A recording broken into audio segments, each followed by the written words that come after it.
गिनती अध्याय 24। यह देखकर कि यहोवा इज़राइल को आशीष ही दिलाना चाहता है, बिलाम पहले के समान सकून देखने को न गया, परंतु अपना मुंह जंगल की ओर कर लिया। और बिलाम ने आंखें उठाई और इजराइलियों को अपने गोत्र गोत्र के अनुसार बसे हुए देखा, और परमेश्वर का आत्मा उस पर उतरा। तब उसने अपनी गूढ़ बात आरंभ की और कहने लगा, बोर के पुत्र बिलाम की यह वाणी है, जिस पुरुष की आंखें बंद थी उसी की यह वाणी है। ईश्वर के वचनों का सुनाने वाला, जो दंडवत में पड़ा हुआ खुली आंखों से सर्वशक्तिमान का दर्शन पाता है, उसी की यह वाणी है कि याकूब तेरे डेरे और हे इज़राइल तेरे निवास स्थान क्या ही मन भावने हैं। वे तो घाटियों के समान और नदियों के तट की वाटिकाओं के समान ऐसे फैले हुए हैं, जैसे कि यहोवा के लगाए हुए अगर के वृक्ष और जल के निकट के देवदारू। और उसके गढ़ों से जल उमड़ा करेगा, और उसका बीज बहुत से जल भरे खेतों में पड़ेगा, और उसका राजा आगाग से भी महान होगा, और उसका राज्य बढ़ता ही जाएगा। उसको मिस्र में से परमेश्वर ही निकालने के लिए आ रहा है। वह तो बेनले सांड के समान बल रखता है।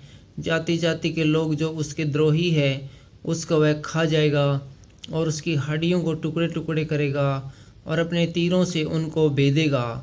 वह दबका बैठा है, वह सिंह या सिंगनी के समान लेट गया है। अब उसको कौन छेड़े? जो कोई तुझे आशीर्वाद दे वह आशीष पाए, और जो कोई तुझे शाप दे वह शापित हो। तब बालाक का कोप बिलाम पर भड़क उठा। उसने हाथ पर हाथ पटक कर बिलाम से कहा, मैंने तुझे अपने शत्रुओं को शाप देने के लिए बुलाया, परंतु तूने 3 बार उन्हें आशीर्वाद ही आशीर्वाद दिया है। इसलिए अब तू अपने स्थान पर भाग जा। मैंने तो सोचा था कि तेरी बड़ी प्रतिष्ठा करूँगा, परंतु अब यहोवा ने तुझे प्रतिष्ठा पाने से रोक रखा है। बिलाम ने बालाक से कहा, जो दूत तूने मेरे पास भेजे थे, क्या मैंने उनसे भी न कहा था कि चाहे बालाक अपने घर को सोने चांदी से भरकर मुझे दे, तो भी मैं यहोवा की आज्ञा तोड़कर अपने मन से न तो भला कर सकता हूँ और न बुरा। जो कुछ यहोवा कहेगा वही मैं करूँगा। बिलाम के अंतिम आशीर्वचन। अब सुन, मैं अपने लोगों के पास लौट कर जाता हूँ, परंतु पहले मैं तुझे चिता देता हूँ कि अंत के दिनों में वे लोग तेरी प्रजा से क्या करेंगे। फिर वह अपनी गूढ़ बात आरंभ करके कहने लगा, बोर के पुत्र बिलाम की यह वाणी है, जिस पुरुष की आंखें बंद थी उसी की यह वाणी है।